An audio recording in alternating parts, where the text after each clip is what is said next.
All right, let's dive in. Today, we're talking about a really powerful idea for protecting yourself while still, building real, deep connections with people.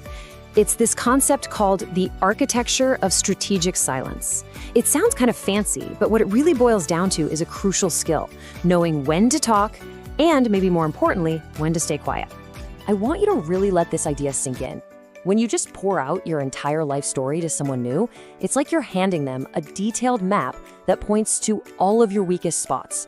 This single metaphor, this is the key to everything we're going to cover. It changes how you think about your personal story. It's not just a bunch of memories. It's a private, valuable blueprint to who you are. So let's start right there with what we'll call your vulnerability map. What's actually on your map?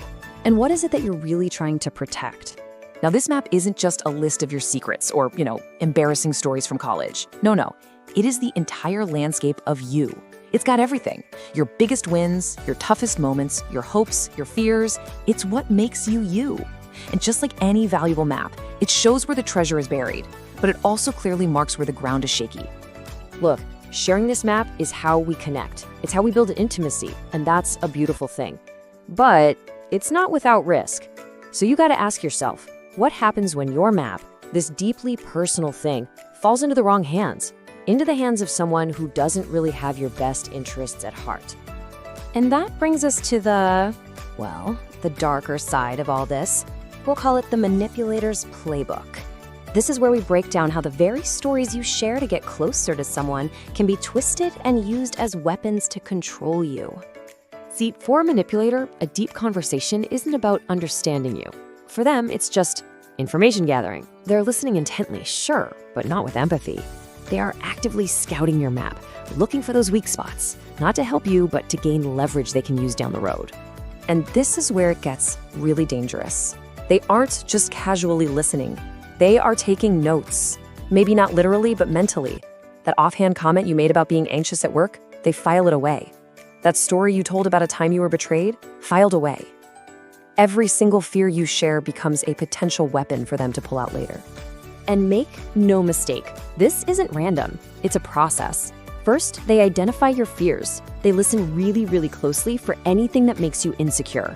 Second, they document these weaknesses, just tucking them away for the perfect moment. And finally, step 3, they weaponize that information. They'll bring it up in the middle of a fight, use it to knock down your confidence, or twist it to get you to do what they want. Okay, I know that sounds pretty terrifying, but here's the good news. You have an incredibly powerful defense against this. It's called the information lock, and the key is strategic silence. Now, strategic silence isn't about being cold or secretive. It's about being mindful. It's the conscious choice to decide what parts of your map you share, who has earned the right to see them, and when the time is right. You're basically shifting from just automatically oversharing to intentionally connecting. And it's so important we're clear about what this is and what it isn't. It is mindful sharing. It is protecting yourself. It is a way to build trust slowly, the right way. But it is not about being dishonest or hiding your true self. It's not about building these giant walls of secrecy and isolating yourself out of fear. This is about wisdom, not paranoia. So, if we've got this information lock on our map, the obvious next question is, who gets a key? And this is where we pivot from just protecting ourselves to building healthy, meaningful connections. Here's the bottom line. The key to your map is earned. It's not something you just give away. Trust isn't built in one long conversation. It's built through consistent, reliable actions over time. So, you have to observe someone's character first. Do their actions actually match their words? How do they treat people? How do they respect your boundaries? Think of vulnerability as a gift, a really precious one that you save for people who have proven they're worthy of it. So really, the goal here isn't to lock your map away in a vault forever.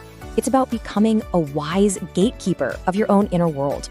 It's about being thoughtful and discerning about who you let in, making sure the relationships you're building are safe, respectful, and genuinely real. So I'll just leave you with this one question to think about. Take a second and really consider the people in your life and your own map.